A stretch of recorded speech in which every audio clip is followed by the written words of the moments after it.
Հայաստանի գործազուրկների գրեթե կեսը, շուրջ 90,000 մարդ ավելի քան 1 տարի շարունակ գործ է փնտրելու ու այդպես էլ չի գտել։ Վիճակագրական կոմիտեի 2024-ն ամփոփող ծավալուն տարեկան զեկույցն ու նորանոր ռեկորդների մասին վարչապետ Փաշինյանի ելույթները լիովին տարբեր իրավիճակներ են նկարագրում։ Մինչ Փաշինյանը նոր աշխատատեղերի մասին է խոսում, պաշտոնական վիճակագրությունը փաստում է գործազրկության չնվազող մակարդակի, տղամարդկանց ու կանանց եկամուտների անհավասարությունների եւ մի շարք այլ չլուծվող խնդիրների մասին։ Այս տարի հոկտեմբերին մենք կրկին ունեցել ենք բացարձակ գրանցված եւ աշխատավարձով ապահովված աշխատատեղերի ռեկորդ։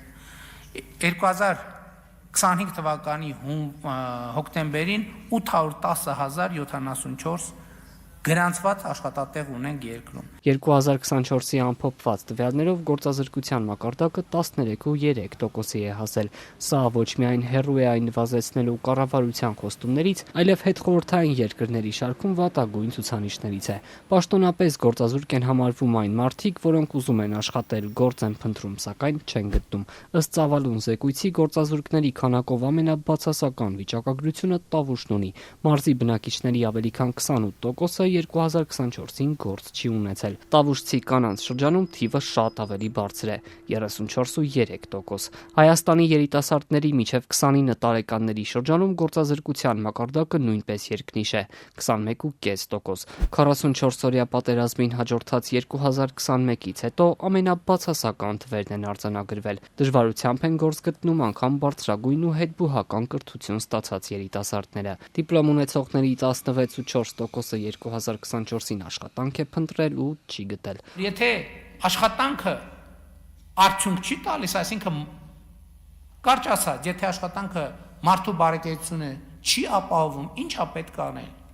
Պետք է վերադառնալ կրթությանը, աշխատանքային հմտությունների զարգացմանը։ Չնայած Նիկոլ Փաշինյանի այս պնդմանը, բարձրագույն ու հետբուհական կրթություն ստացածների 11.1%-ը կամ ավելի քան 51,000 մարդ գործ չի ունեցել։ Իսկ որ ոլորտների մասնագետներն են գործ փնտրել, սակայն չեն գտել։ Մեկ տարի առաջ հենց այս շրջանում աշխատանք է փնտրել բուհական դիպլոմ ունեցող 4138 մարդ։ Նրանց 22%-ը հումանիտար կրթություն է ստացել, եւս 22%-ը տնտեսագիտություն է սովորել, 17%-ը մանկավարժի դիպլոմ է ունեցել։ Հայաստանի գործատուներն ամենաշատը սպասարկման ոլորտի աշխատակիցներ են փնտրել։ Նրանց պահանջարկն ավելի բարձր է, քան բարձր որակավորում ունեցող մասնագետներինը։ Անցած տարեվերջին ամենաշատը վաճառողների ու բանվորների կարիք են ունեցել։ Աշխատաշուկայից դուրս են մնում նաև հաշմանդամություն ունեցող անձանց մեծ մասը։ Անցած տարի նրանց միայն 21%-ը, մոտ 40,000-ն է գործ ունեցել։ Շուրջ 145,000 հաշմանդամություն ունեցող մարդ չի աշխատել։